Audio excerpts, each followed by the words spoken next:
tolkay bahabraadan run ahaantii waxaan leenahay kaligiin ma tiin oo korkaan nigala soconnaa gudoomiye ku-xigeenka baarlamaanka run ahaantii dalkan dadkan iyo deegaanadan run ahaantii aad baad u hagardaamaysay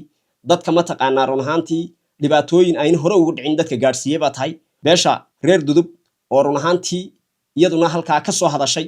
oo ka cabanaysay xukuumadda maanta jirta beeshani maaha beel waageera waa beel magac iyo martabad iyo maamuus ku leh Somaliland waa beel soo hogaamisay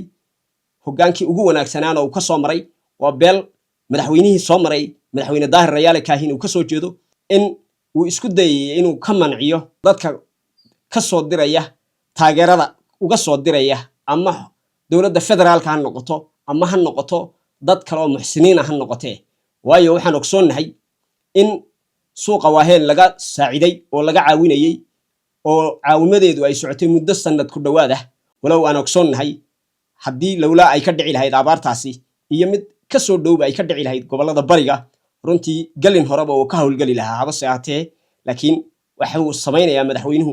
doorbid iyo doorxul gobollada ayuu kala samaynayaa asalaamu calaykum waraxmatullaahi wabarakaatu waxaan rabaa halkan inaan kaga hadlo arrimaha ku saabsan siyaasadda Somaliland gaar ahaan gobollada galbeedka oo muddooyinkan dambe xaalado badani ay runtii ka soo kordheen saan wada ogsoonahay horeeye waxaan ogsoonahay in ay dalka abaaro baahsan oo ballaaran ay ka dhaceen gaar ahaan gobollada Awdal iyo Salel oo runtii dad iyo dunya dalagba ay saameysay taasoo loo baahan yahay runtii in laga gurmado oo looga gurmado dadkaas gurmadkaasi horeeye waxaan leeyahay inaa ilaahay horta loo soo noqdo oo rabbiga macbuudka raxmadiisa la baryo oo roobku ilaahay inuu inoo liso la baryo waa marka ugu horeysa waayo sababtoo ah ilaahay quraankiisa wuxuu inoogu yiri wa fi samaa'i rizqakum wama tu'adun rizqeenu inuu samada ku xidhan yahay iyo ilaahay noo sheegaya sidaa darteed waxa loo baahan yahay marka ugu horeysa inaan ilaahay aanu ka dalbano raxmadiisa ilaahay inuu noo shubo marka xiga waxaan ogsoonahyna in xadiisul qudsi ilaahay uu ku yiri la in shakartum la azidannakum wa la in kafartum inna adaabi la shadiid naftani waxa keliyay ku alla taqaana waa gaajada juuca weeyaan juuciina run ahaantii dadka waa haya laakiin waxaase loo baahan yahay inaan qayla dhaanta meela aanan loo baahnayn aanan loo dirin rabbiga macbuudka gamcaha kor cirka loo taago oo la baryo waa sidaa weeyaan waxa kale oon leeyahay runtii dadka abaaruhu ay hayaani waxaa loo baahan yahay cid alli cid kastoo ka qayb qaadan karta oo wax alli wixii ay waddo kaga qayb qaadan karta iyadna waxaan leeyahay oon baaq dheer ugu dirayaa in ay ka qayb qaataan af adin adduun aqli aqoon aragti awood intaba waa layniga fadhiya waa layniga baahan yahay waa adduunyo iyo aakhiraba intaba way ku ahaanaysaa runtii kolka ayaana loo daymo la'aanin waxaa loo baahan yahay inaa arrinkaas aad looga howlgalo oo si wejiga ilaahay loogu howlgalo waayo ilaahay quraanka aayad kale wuxuu ku yiri innamaa nudcimukum liwajhillaahi laa nuriidu minkum jazaa'an walaa shakuura waa hubaal weeyaan waxaa loo baahan yahay kolka in si wanaagsan looga howlgalo waa qodobka labaad oo runtii madaxweynaha jamhuuriyadda Somaliland qayladhaan ayuu diraysaan horeyba u soo sheegay habase ahaatee laakiin run ahaantii xilli dambe ayuu qayladhaantaa diray walow aan ogsoonahay haddii lawlaa ay ka dhici lahayd abaartaasi iyo mid ka soo dhowba ay ka dhici lahayd gobollada bariga runtii galin horeba uu ka howlgali lahaa habase ahaatee laakiin waxa uu samaynayaa madaxweynuhu doorbid iyo doorxul gobollada ayuu kala samaynayaa isagoon ogsoonahay inuu ku soo daray deegaano ayna abaari haynin oo ay ka mid yihiin gobollada barigu waa hubaal weeyaan deegaanadaasi wax abaar oo ka jirta haba yaraatee ma jirto laakiin uu uga dan leeyahay uu siyaasadaynayo uu uga dan leeyahay weelka beritoole wax lagu soo rido sida uu uga qayb gelin lahaa deegaanadaas waa hubaal weeyaan taasina waxaan leeyahay haddaba madaxweynaha jamhuuriyadda Somaliland waxaan dhageystay khudbaddii uu ka soo jeediyey uu ku iclaaminayay uu baaq ugu dirayay dadka muxsiniinta ah uu ugu dirayay beesha caalamka iyo kuwa uu ku sheegayay deeq bixiyayaasha run ahaantii waxaa soo madaxweynaha jamhuuriyadda Somaliland wuxuu se hilmaamay uu runtii ka tegey mawduucii ugu muhiimsanaa oo ahaa bacdamu uu yahay ulul amri waxa uu ugu horreysiin lahaana waan leeyahay ilaaha macbuudka inuu horta alla baryo uu ilaaha raxmanka ah raxmadiisa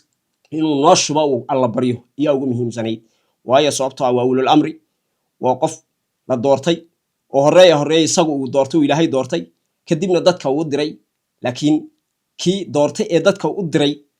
run ahaantii waxaad moodaa inuu halkii ugu dambeysay kaga soo daray khudbadiisa waad dhegaysan kartaan u fiirsada analyse gareeya dul joogsada rogroga waad arkaysaan taas haddaba waxaan leeyahay madaxweynaha jamhuuriyadda somaliland waxaa loo baahan yahay horta marka ugu horeysa horeeye rabbiga macbuudka ah in aad ugu horeysiiso walow deeq bixiyayaal iyo beesha caalamku waxay kaaga qaban karaan arrintan haba yaraatee ma jirto hadduunan ilaahay kuu dirinna kuuma dirsamayaan oo hubaal weeyaan kolkaa marka ugu horeeya waa inaad rabbiga macbuudka aad xasuusataa waa qodobka saddexaad oo gudoomiye ku-xigeenka baarlamaanku runtii waxaan ogsoonnahay inuu isku dayey inuu marin habaabiyo mijaxaabiyo dadka abaaruhu saameeyeen dadka taageerayey ee muxsiniinta ee walaalahooda meeshay doonaanba ha joogaani walow aan ogsoonnahay in uu isku dayay inuu ka manciyo dadka ka soo diraya taageerada uga soo diraya ama dowladda federaalka ha noqoto ama ha noqoto dad kale oo muxsiniina ha noqotee waayo waxaan ogsoonnahay in suuqa waaheen laga saaciday oo laga caawinayey oo caawimadeedu ay socotay muddo sanad ku dhowaad ah run ahaantii waxa laga caawinayna ay ahayd duunyo kaga gubatay dadka ganacsatada ahayd iyadoo oon tani maanta ay marayso in ay naf u go'ayso waxa weeyaan dadka maanta loo gurmanayaa maaha duunyo loogama gurmanayo waxa looga gurmanayaa waxa weeye waa naftoodii baa loo gurmanayaa taasoon leenahay marnaba aanan la siyaasadaynin oo si wanaagsan ay u socotay oon leeyahay welibana dadkii dhaqaale burburkaasi kaga yimiday waxay ka heleen dhaqaale ayna horey u haysanin oy maanta joogaan milyaneer inay yihiin waa hubaal weeyaan haddaba waxa weeyaan double standard weeyaan taasi waa laba codlayn weeyaan waxa loo baahan yahay inaana la siyaasadayn waxaan leeyahay gudoomiye ku-xigeenka baarlamaanka haddaad doonayso in lagu ixtiraamo oo lagu qiimeeyo lagu sharfo adigu waa inaad qiimeysaa ood sharaftaa adiga oo ay yihiin dadkani dadkii ku soo doortay deegaanadii aad ka soo jeeday ay yihiin haddana inaad isku daydo inaad siyaasadayso macaawimooyinka dadka muxsiniintu ay u soo dirayaan meeshii la doonaba ha laga soo diree la aqbali maayo la ogolaan maayo laguna ayiidi maayo taasi waxa weeyaan cid kastoo taageeraysa waa loo baahan yahay taageeradeeda maxamed bin salmaan oo xaramul shariifeynka maamula oo ah dowladda sacuudiga ah sida mucaawimada looga qaadayo ayaa looga qaadi benyamin netanyahu laftiisana waa hubaal weeyaan cidna laga diidi maayo dadka ciddii taageeraysa gaal iyo islaam iyo nujuusba waxa weeyaan waxay xasuusisaa runtii tani islaan ayaa la bariday oo ilaahay gacmaha cirka u taagtay nin nujuusa daawanayay oo arkayay ayaa yidhi gabadh u shaqaynaysa uu diro orodoo raashinka iyo lacagta u geebo ku yidhi kolkay ku weydiisanayaa ii soo diray ay ku tirahdana ibliis baa kuu soo diray bayd ku dhabu ku yidhi kolkay gabadhii u geysay raashinkii wixiiba siisay iyo lacagtiiba islaantii ma ay weydiinin waxay ku tiri gabadhii baa ku tiri miyaanadii weydiinin cidda kuu soo dirtay waxan cidda ii soo dirtay waxaanan kuu weydiinaynin markuu ilaahay rabo inuu wax ku siiyo ibliisna waa kuu soo diraa bay tiri waa run ibliis baa kuu adeegi markuu ilaahay wax kula rabo waa xaqiiq weeyaan waxa weeye ninku jecel iyo ninku necabba rabbigu hadduu kuu dirin waxba kuma tari karo marka waxaan leeyahay gudoomiye ku-xigeenka baarlamaanka run ahaantii dalkan dadkan iyo deegaanadan run ahaantii aad baad u hagardaamaysay dadka ma taqaanaa run ahaantii dhibaatooyin ayna hore ugu dhicin dadka gaadhsiiye baa tahay runtii waan ogsoonnahay waanu ka dharagsannahay waan la soconnaa si dhow iyo si dheer iyo si dhexaba waxaana loo baahan yahay run ahaantii haddeetoola waktigii waxa la gaadhay in runta laysku sheegay ahay way dhici kartaa 4 qof ood meel ku soo ururiso ama 40 middaa doontidba ka dhigo inaad ay ku dhawaaqaan ay yidhaahdaan waa muxsin waa nin wanaagsan waa nin sidaasa laakiin xaqiiqada wax say tahay ba waa la ogyahay waa laga dharagsan yahay waa la ogyahay waa la garanaya weliba adigoo abuse garaynaya awooddaadii oo dadkii ku doortay ku abuse garaynaya oo ku jactadinaya dadkii magac iyo martabada aad maanta taagan tahay ku siiyey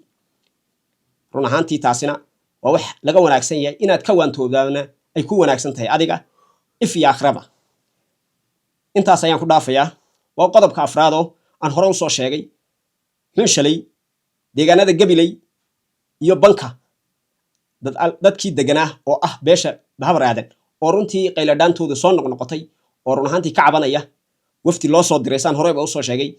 oo gurtida laga soo diray oo run ahaantii dhan un la kulmo dhanka kale iska dhaafay iyadoo aan ogsoonnahay dadkaasi in ay iyagoo isku dhafan dhalinyar iyo dhaqanba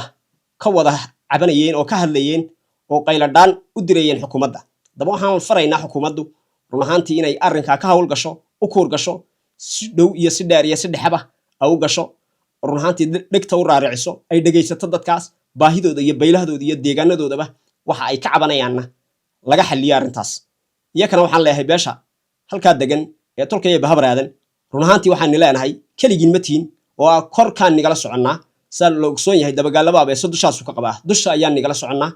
wax alliyo warkiina taaka ayaanu la soconnaa wax alliyo wax ma taqaanaa laynagu meeri karaa haba yaraatee ma jiro tolkiin baan ini daba jooga waa xaqiiq weeyaan waxa weeyaan waan nila soconnaa si dhow iyo si dheer iyo si dhexaba don't afraid that waxaad ka cabsataan ma jirto beesha waxaan leeyahay dhammaantiin inaad isku duubnaataan ood ma taqaanaa layni kala furfurin oo dantiina iyo deegaanadiina si isku duuba aad u difaacataan waa tolkiina aynigu daba jooga taasina waa taa waxa kale aan iyada lafteeda hore u carabaabay oo ahayd qayladhaan iyada lafta soo yeedhay beesha reer dudub oo run ahaantii iyaduna halkaa ka soo hadashay oo ka cabanaysay xukuumadda maanta jirta sida ay ma taqaanaa u saacideen sida ay ula shaqeeyeen sida ay u taageereen haddana run ahaantii siday ugu liseen aanan loogu hambaynin waxa weeyaan dadkaasna in runtii la dhegaysto oo dhegta loo raariciyo oo waxa ay ka cabanayaan waxa ay xaq ay u leeyihiin ay doonayaan miiska loo soo saaro waayo beeshani maaha beel waageera waa beel magac iyo martabad iyo maamuus ku leh Somaliland waa beel soo hogaamisay hogaankii ugu wanaagsanaan oo uu ka soo maray waa beel madaxweynihii soo maray madaxweyne Daahir Rayaale Kaahin uu ka soo jeedo oo run ahaantii ku suntan aabaha diblomaasiyadda iyo dimuqraadiyadda waa shakhsi soo hooyay waa beel uu ka soo jeedo shakhsi soo hooyay gobolada bariga oo dawladnimada Somaliland ka dhaqaajiyay oo ku balaariyay